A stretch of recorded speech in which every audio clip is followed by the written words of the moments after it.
আজকে নিয়ে আসলাম আলু পটল আর চিংড়ি মাছ দিয়ে রসা বা কষার রেসিপি। কালারটা কি দারুণ এসছে বলুন। তাহলে চলুন কিভাবে বানালাম এক ঝলকে দেখে নিন। কড়াইয়ের মধ্যে সাদা তেল গরম করতে বসালাম। আপনারা সর্ষের তেলেও এই রান্নাটা করতে পারেন। তারপরে ডুমু ডুমু করে কেটে রাখা আলুগুলোকে ছেড়ে দিলাম সামান্য একটু লবণ আর সামান্য একটু হলুদ দিয়ে আলুটাকে ভাজতে বসালাম। বেশ লাল লাল করে এই আলুটাকে ভেজে নেব। ওই 60% মতো ভাজা হয়ে গেলে পরে আলুগুলোকে আমি তুলে নেব। দেখতেই পাচ্ছেন আলুটা আমি কী রকমভাবে ভেজেছি। এবারে আলুগুলোকে আমি একটি পাত্রে তুলে রেখে দিচ্ছি। এবার ওই তেলের মধ্যেই আমি ডুমু ডুমু করে কেটে রাখা পটলগুলোকে ছেড়ে দিচ্ছি। মানে আমি পটলগুলোকে 2 টুকরো করেছি।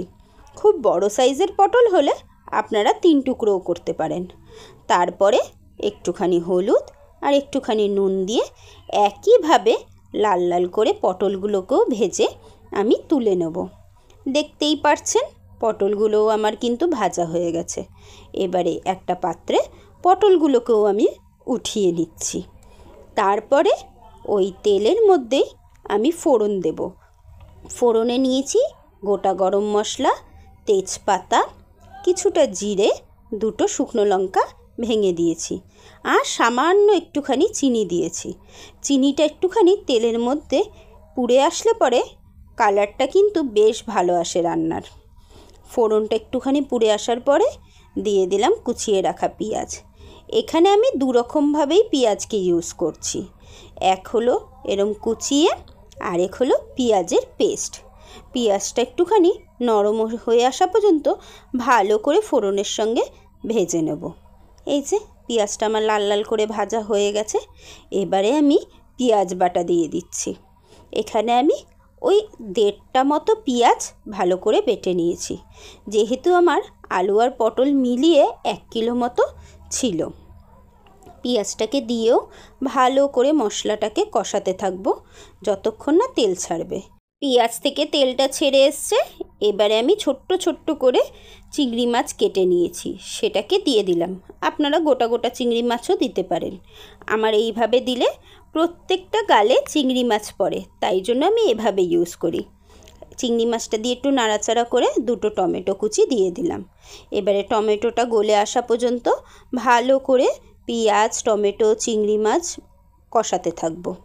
এই যে আমার পেঁয়াজটা কিন্তু ভালোভাবে কষে গেছে, টমেটোটাও নরম হয়ে গেছে।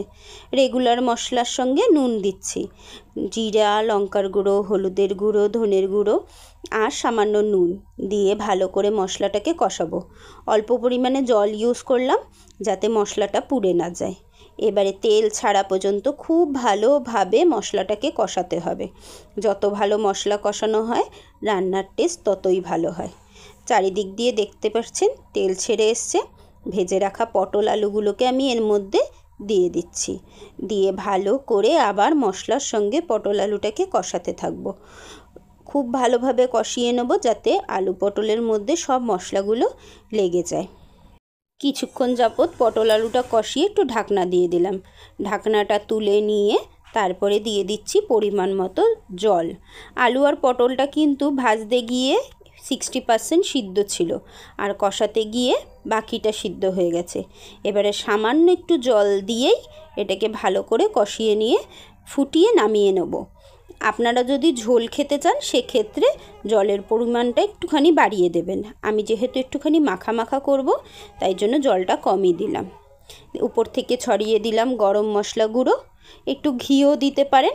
আমি পেঁয়াজ দিয়ে করেছি বলে ঘি দিলাম না। তো আমার আলু পটল চিংড়ির রসা বা কষা দুটোই কিন্তু রেডি হয়ে গেছে।